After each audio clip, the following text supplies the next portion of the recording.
Hey les amis, dans la vidéo précédente, on avait vu le déploiement, le tour de jeu et la phase initiale. Aujourd'hui, on s'attaque à la phase de mouvement. Alors, durant la phase de mouvement, le joueur qui a l'initiative va pouvoir choisir soit de commencer à bouger des troupes, soit de laisser son adversaire commencer. Le joueur qui débute va tout simplement révéler l'ordre d'un de ses détachements et faire le mouvement correspondant. A noter qu'évidemment, là je viens pas de faire un mouvement, donc ça veut dire que vous ne pouvez activer qu'un détachement en ordre d'avance ou de charge. Il y a deux exceptions à ce que je viens de dire, on les verra après. On va par exemple activer ce détachement de motojet, donc je vais révéler son ordre, qui est ici un ordre de charge, et je vais effectuer son déplacement. Les motojets bougeant de 35 cm en temps normal, en charge ça fait 70, et je vais pouvoir aller les déplacer assez loin. Et je vais pouvoir les déplacer de ce point-là à ce point-là.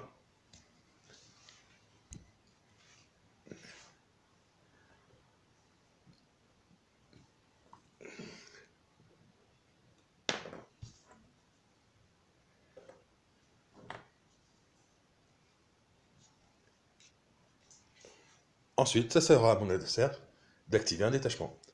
Au niveau du mouvement lui-même, il y a quelques règles à respecter. La première étant évidemment que vous devez pouvoir passer sur tous les points de votre mouvement. Ainsi, vous ne pouvez pas traverser un bâtiment si vous êtes un véhicule. Vous devez le contourner. Vous avez le droit d'effectuer autant de virages que vous le désirez durant votre mouvement et vous avez le droit de vous réorienter comme vous le désirez à la fin de celui-ci. Une fois que vous avez fini le déplacement de votre détachement, ce sera au tour de votre adversaire de faire de même, c'est-à-dire qu'il révélera son ordre, il le déplacera s'il le souhaite, évidemment, et ensuite, ça sera de nouveau à vous d'activer un détachement, et ainsi de suite, jusqu'à ce que tous les détachements en ordre de mouvement aient été activés. Ici, la chimère va devoir contourner le bâtiment, en effectuant un mouvement comme celui-ci, par exemple. A noter qu'elle peut effectuer autant de virages qu'elle veut, et à la fin de ce mouvement, elle pourra se réorienter comme elle le désire, par exemple comme ça, ou alors comme ça, voire même comme ça. Alors comme je viens de le dire, seules les figurines alliées ne vous gênent pas dans le mouvement, et les figurines ennemies, elles par contre, elles vont pas vous laisser passer. Vous voyez passer un de vos ennemis juste à côté de vous, vous lui mettez une tarte, quoi. Vous ne laissez pas passer tranquille, quoi. Ou au moins vous essayez, quoi. Et bien pour représenter ceci, c'est assez simple. Vous ne pouvez pas, avec une de vos troupes, rentrer dans la zone de contrôle adverse, sauf si, petit 1, vous êtes de classe supérieure au socle ennemi concerné.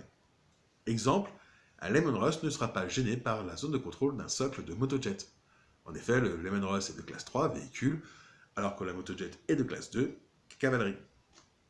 En revanche, un Lemon Rush sera gêné et ne pourra pas entrer dans la zone de contrôle d'un Falcon, car les deux sont de même classe.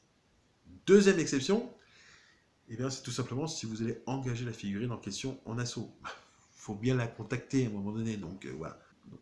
Donc si vous voulez engager la figurine ennemie en assaut, à ce moment-là, vous avez le droit de rentrer dans sa zone de contrôle, ça paraît être une évidence.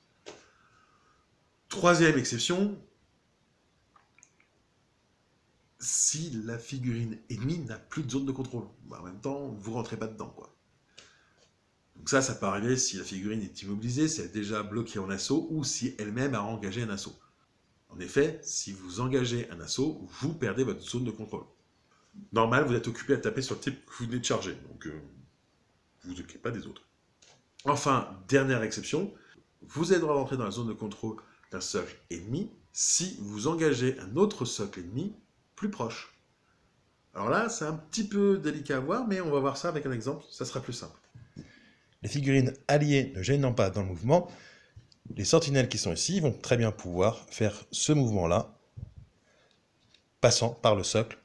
A l'inverse, ici, elles ne pourraient pas faire ce mouvement, elles devraient contourner le titan et ne pas rentrer dans sa zone de contrôle. Ici, la chimère peut rentrer dans la zone de contrôle de la motojet puisqu'elle est de classe supérieure, véhicule contre cavalerie. Elle peut ainsi se placer ici. A l'inverse, la motojet ne peut pas le faire, car elle est de classe inférieure, sauf si, évidemment, elle engage la chimère en assaut, comme ça. Dans cet exemple, la motojet ici veut engager la chimère qui est ici en assaut, comme ça. Vous remarquerez cependant qu'en faisant ça, elle rentre dans la zone de contrôle de l'autre chimère. Logiquement, elle ne pourrait pas le faire, mais puisqu'elle engage la chimère la plus proche, elle peut le faire. Concernant maintenant la règle des transports, c'est assez simple à gérer. Vous pouvez commencer soit le tour en étant embarqué dans un transport, soit à l'extérieur du transport. Voyons d'abord le cas où vous êtes à l'extérieur de votre transport. Vous allez activer votre détachement qui va être transporté. Vous allez le déplacer à côté de vos transports en faisant en sorte que les socles qui sont à transporter viennent toucher les transports. Puis les socles transportés vont payer 5 cm de leur mouvement. Vous devez donc avoir encore au minimum 5 cm sur votre mouvement pour pouvoir le faire. Et seront considérés comme étant dans le transport. Le transport, de son côté, doit aussi payer 5 cm pour pouvoir faire rentrer les socles. Quel que soit le nombre de socles qui rentrent, il paye 5 cm au total. Puis, cela va activer le détachement de transport que vous allez pouvoir déplacer. Vous allez ensuite pouvoir faire sortir vos socles de la même façon en payant 5 cm pour le transport et pour les troupes transportées.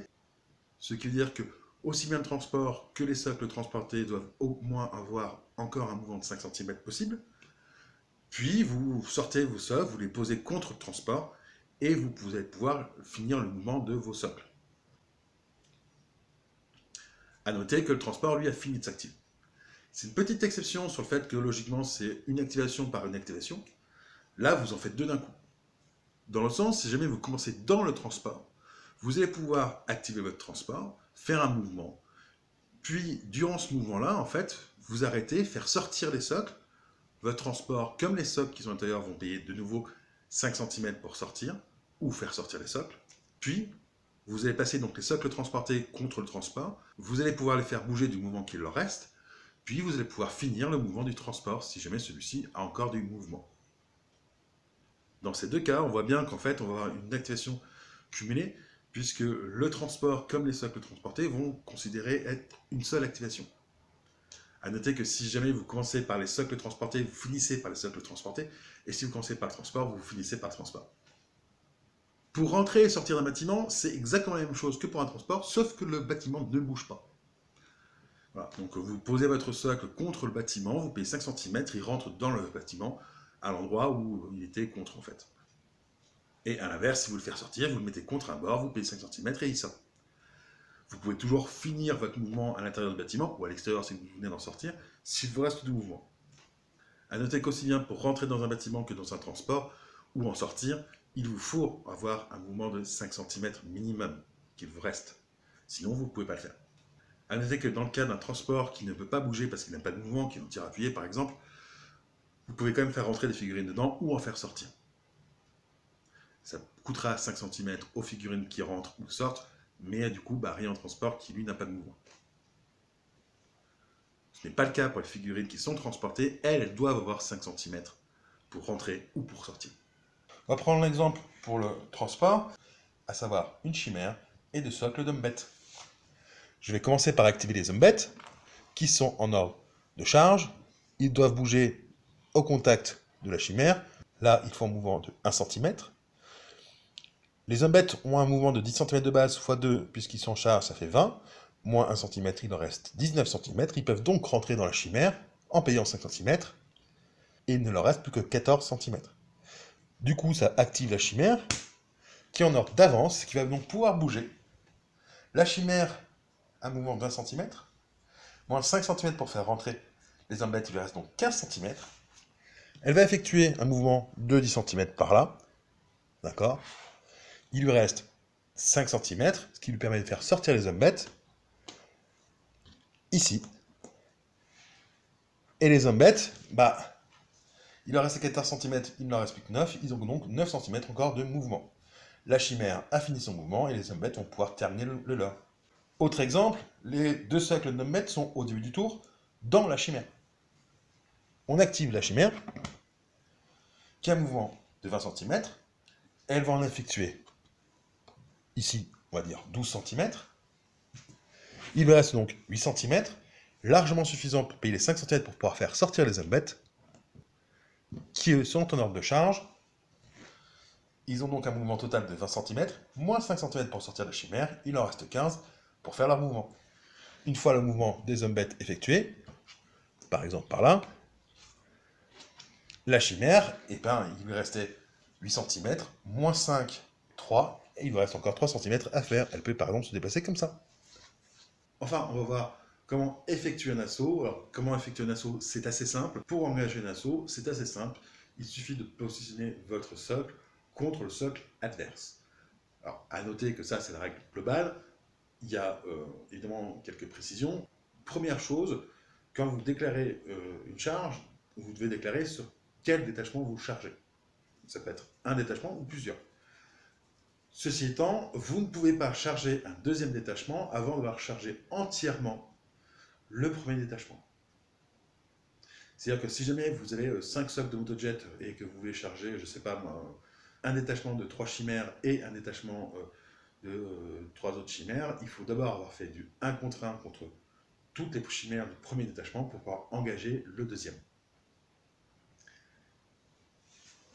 A noter également que le nombre de figurines que vous pouvez engager avec une seule figurine va dépendre de la différence de classe de blocage entre les deux.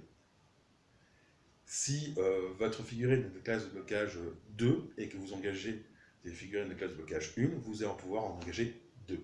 Tout simplement, vous faites la différence entre les deux classes de blocage et vous ajoutez 1. Ainsi, si vous engagez avec un véhicule de l'infanterie, donc classe 3 contre classe 1, chaque véhicule pourra engager 3 socles d'infanterie. 3 moins 1 plus 1, ça fait 3. Si vous allez engager avec des véhicules des socles de marcheurs, vous allez pouvoir en engager 2 par socle. À savoir, pareil, 3 moins 2, ça fait 1, plus 1, ça fait 2. Voilà. Vous devez d'abord engager du 1 contre 1 partout, avant de pouvoir, sur un même détachement, engager à 2 contre 1. Si jamais, par exemple, vous avez 10 socles d'hommes-bêtes qui viennent engager 5 socles de motojet, d'accord? Vous pouvez d'abord faire du 1 contre 1, effectivement. Une fois que vous avez fait du 1 contre 1, il vous reste encore 5 socles d'hommes-bêtes qui ne sont pas encore engagés, et vous allez donc pouvoir faire du 2 contre 1 sur chacune des motojets. De la même façon, si vous voulez faire du 3 contre 1, il faut que votre adversaire soit à du 2 contre 1, et ainsi de suite. Voilà. Notez que cette règle est valable par détachement, c'est-à-dire que vous pouvez très bien faire de 2 contre 1 sur un détachement et du 1 contre 1 sur un autre, par exemple. Donc ça, c'est la règle de base pour engager un assaut. Petit élément, vous allez pouvoir consolider un assaut. Alors comment consolider un assaut? Déjà, il n'y a que le défenseur qui peut le faire.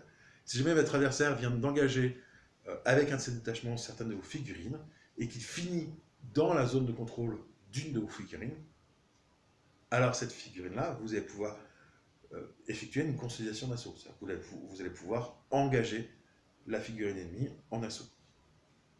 Ce qui veut dire que vous êtes considéré comme ayant engagé l'assaut. Donc vous n'avez plus de zone de contrôle, vous ne pourrez pas tirer. Et ça, par contre, vous allez pouvoir le faire même si vous avez déjà bougé, et ce, quel que soit votre ordre. Voilà. Évidemment, vous ne pouvez pas le faire si vous êtes bloqué en assaut normalement. Ça vous permet tout simplement de pouvoir protéger efficacement des tanks, par exemple avec de l'infanterie. Ici, mes 5 socles de motojet veulent charger les 3 socles de sentinelle. Je vais donc devoir faire d'abord du 1 contre 1. Et par la suite, les 2 socles de motojet restants peuvent engager à 2 contre 1. Dans cet exemple, les motojets veulent charger à la fois les chimères et les sentinelles. On va commencer par les chimères, et afin de respecter la distance de cohésion entre les motojets, je vais charger les chimères par l'arrière.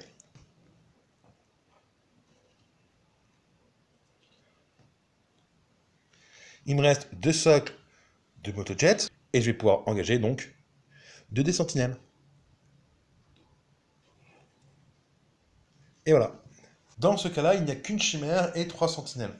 Je vais pouvoir engager d'abord la chimère à 1 contre 1, puis même je vais faire du 2 contre 1, et les sentinelles seront engagées chacune par une motojet. J'aurais très bien pu faire du 3 contre 1 contre la chimère, puisque c'est le premier détachement que j'engage, et les motojets restantes iraient engager les sentinelles, sans forcément devoir engager toutes les sentinelles. Dans cet exemple, la motojet vient d'engager la chimère en assaut, mais elle est rentrée dans la zone de contrôle de l'homme-bête ici. Celui-ci peut donc effectuer un mouvement de consolidation, même s'il a déjà bougé, ou s'il n'avait pas un ordre de charge. Lors de la vidéo précédente, je vous évoquais le tir d'interception, on va en parler maintenant. Si jamais vous avez un détachement en ordre de tir appuyé et qu'un détachement ennemi se déplace devant lui, enfin dans sa ligne de vue, vous allez pouvoir activer votre détachement, donc révéler son ordre, et tirer sur le détachement ennemi. C'est une exception en fait que les tirs se déroulent durant la phase de combat. Là, vous le faites durant le mouvement de l'adversaire. Vous allez subir un malus de -1 pour toucher, donc réfléchissez bien avant de le faire, parce que potentiellement, s'il vient juste se poser dans votre ligne de vue, attendez la phase de combat. Vous n'aurez pas le malus de -1. En revanche, si vous voulez l'empêcher d'aller à un endroit précis, ou tout simplement parce qu'il est en train de passer de couvert en couvert et que vous n'allez plus le voir, là, ça peut être intéressant, effectivement. Mais voilà, donc faites très attention à ça. Pour effectuer un tir d'interception, c'est assez simple. Vous déclarez où vous interceptez le mouvement adverse. Évidemment, il faut qu'il soit en ligne de vue de votre détachement, sinon c'est pas possible.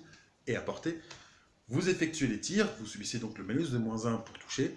Et une fois que vous avez résolu vos tirs, votre adversaire va résoudre ses sauvegardes, il va éliminer les pertes éventuelles et il va pouvoir continuer le mouvement de son détachement. A noter que vous pouvez toujours activer un autre détachement pour continuer d'intercepter. Dans ce cas, évidemment, vous ne pouvez pas intercepter à un point précédent de son mouvement. C'est-à-dire que, par exemple, si le détachement ennemi bouge de A à B et que vous l'interceptez au point C au milieu, eh ben, vous n'allez pas pouvoir le réintercepter entre le point A et le point C. Non, vous allez pouvoir uniquement intercepter entre le point C et le point B. Une fois que voilà, vous avez fait tous vos tirs d'interception, l'adversaire continue son mouvement s'il y a encore des figurines. A noter que tout ce qui est armes à gabarit et à distance, généralement l'artillerie, ne peut pas faire de tir d'interception. Les armes à gabarit sans portée, typiquement les lance-flammes, eux vont pouvoir mettre un des 3 touches, tout simplement, à 25 cm, sur la longueur de leur gabarit. A noter, point important, pour pouvoir faire un tir d'interception, il faut que votre ordre de tir appuyé soit non révélé. C'est-à-dire que si jamais vous l'avez révélé pour une raison X ou Y avant, ou alors une des raisons principales derrière, vous ne pouvez pas l'activer à ce moment-là. Ici, lors du mouvement des motojets, je vais pouvoir activer mon détachement de garde avec arme lourde pour pouvoir tirer dessus en interception. Chaque socle de garde d'arme lourde a 2 dés d'attaque sur du 5+, PA-1, on s'en moque puisque les motojets n'ont pas de sauvegarde. Je vais donc avoir 10 dés d'attaque qui touchent sur du 5, -1 pour toucher puisque je suis en interception, donc sur du 6. Alors voici les résultats des dés. Je vais donc pour l'instant 1, 2, 3 touches. J'ai 2, 1, étant donné que je suis en tir appuyé, je peux les relancer. Et je n'ai pas de touche supplémentaire. J'ai fait donc 3 touches et 3 motojets doivent rester leur sauvegarde. Elles n'en ont pas, elles sont donc détruites. Les 2 socles de motojets restants peuvent continuer le mouvement et je supprime l'ordre des gardes avec arme lourde puisqu'ils viennent de tirer. Autre façon d'activer en phase de mouvement un ordre de tir appuyé, c'est pour l'artillerie. Que ce soit pour l'artillerie légère ou l'artillerie lourde, si un de vos détachements d'artillerie légère ou lourde a un ordre de tir appuyé, vous pouvez le révéler, ne pas effectuer de tir puisque vous êtes en phase de mouvement, et dire à votre adversaire « à toi ». Cela vous permet tout simplement de passer une activation. Le détachement de Griffon ici est un ordre de tir appuyé et est un détachement d'artillerie lourde. Je peux donc, durant le mouvement, révéler son ordre et dire à mon adversaire « à toi ». Et voilà, on a fini la phase de mouvement. Vous voyez, c'est pas très compliqué. La prochaine vidéo, on va s'occuper de la phase de combat. Je vous dis à la prochaine, à plus les amis. N'oubliez pas de commenter, de partager, de liker la vidéo, de vous abonner. Et si ça vous a plu, écrivez-le en commentaire, ça fait toujours plaisir. S'il y a des trucs qui ne sont pas clairs, pareil, précisez-le dans le commentaire, hein, on répondra sans aucun problème. Et je vous dis à plus les amis, ciao!